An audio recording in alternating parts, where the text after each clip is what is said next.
তো দেখো বন্ধুরা, হয়ে যাচ্ছে কিন্তু কড়াইশুঁটির কিন্তু কচুরি, একদম ফুলা ফুলা। আর দেখো এই একটাও কিন্তু বানিয়ে নিয়েছি, একটা ফুলকো ফুলকো করে বানিয়ে নিয়েছি।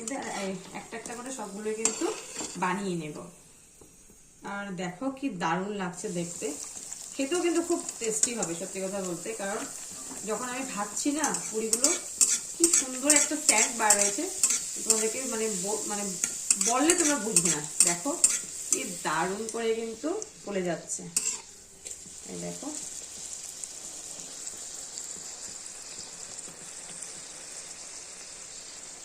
তো চলো চটপট করে কিন্তু বানিয়ে নিই। আর একটা তোমাদের সাথে আর একটা বানাবো, তো তোমাদের সাথে শেয়ার করবো। এই দেখো কালারটা দেখো না, উপর দিকে সবুজ সবুজ হয়ে আছে বন্ধুরা, দেখতে এত ভালো লাগছে। সত্যি মনে হচ্ছে এখন গরম গরম খেয়ে ফেলি, এত টেস্টি হবে না বলার মতো না। সত্যি আজকে এবার প্রথম ট্রাই করছি, কিন্তু খুব মানে ভালো লাগছে বানাতে। দেখো একদম ফুলকো ফুলকো হচ্ছে কিন্তু,